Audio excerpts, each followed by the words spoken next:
Here I've got a photo that was directly 100% inspired by my brother Tom, who sent me a photo of his Kawasaki motorcycle that he took with his D200 and a 35mm lens. It was a 35mm 1.8 lens. And in the shot he sent me, he focused on the logo of his motorcycle. And then you can kind of see the rest of the motorcycle in the distance. And I thought, hey, that looks pretty cool. I should try something like that. So I saw a BMW motorcycle parked by my building at work the other day. And with Tom's photo in mind, I thought, well, I would get a shot of that. And at the time, I didn't have my camera with me. So I came back a few days later, went to where the motorcycle was, and no motorcycle. Denied. Oh, man. So what do? Well, I walked around the parking lot for a bit, and I knew I wanted to use a round logo. For some reason, I thought that would just be kind of neat to have a round logo like on the BMW motorcycle. And I saw this Volkswagen Beetle, and it seemed kind of like a good photo opportunity. So I got down low. I dialed the aperture way down. This is shot at f8. I tried a few at 11 and 16. And I wanted to get that starburst on the bottom of the logo. And I took a few shots, and I was actually pretty pleased with how it turned out from an experimentation perspective. I don't especially like the photo. There's too many scratches, and I don't like that ugly Cable Oklahoma City sticker, but it did teach me a few things. First of all, given the angle of the light, even the tiniest little imperfections in the surface of the car show up like crazy. To get a really good shot, this car would have to be like ultra shiny, triple waxed. It would need to be like mint condition.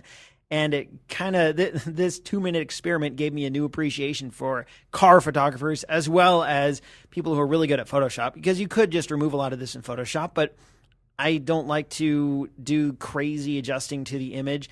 Despite the Elite photo that I mentioned, I think in last week's post, I didn't really want to go and remove all that. I figured I would just leave it and use it as a learning experience. Another thing it taught me is that a 50mm lens on a crop sensor camera is not really good for this sort of thing. It's difficult to get the whole car in the shot or any sense of context besides the logo itself while still making the shot interesting. So I could have backed way up to get the whole car in the shot, or at least more of the car, but then it would have just been a boring photo. And I actually tried a couple like that, and they were just bland. They were uninteresting.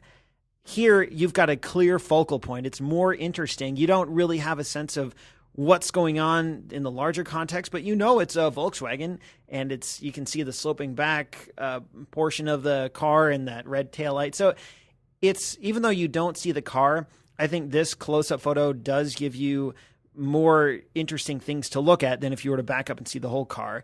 So if you've got a 50mm lens and want to do some car photography like this, well, first of all, I'm no car photographer, but I would encourage you to experiment a little bit. And instead of getting your whole car in the picture, maybe try focusing on one little detail and see if that helps.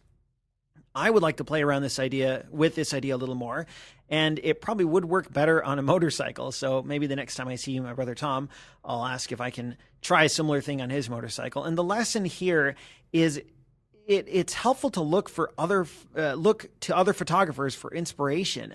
One thing I like to do is I go to a website called pixelpeeper.com.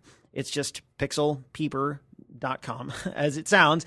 And in there you can find pictures taken that have been uploaded to Flickr using your exact camera and lens. So in my case, I might go to Pixelpeeper and type in a Nikon D200 with a 50mm lens or 85mm or whatever the lens is that I'm happening to use at the time. And you can see hundreds and thousands of photos that people have taken using your same equipment. And it gives you a really good idea not only of things to try, but what it's possible with your setup. If you don't think that you can get really good shots, chances are you probably can, given your setup. You just need to get the right inspiration or the right subjects. So that's my little lesson. And I want to close this off with a big thank you to Tom. Keep up the good work and keep sending those photos my way for more inspiration. I really appreciate it.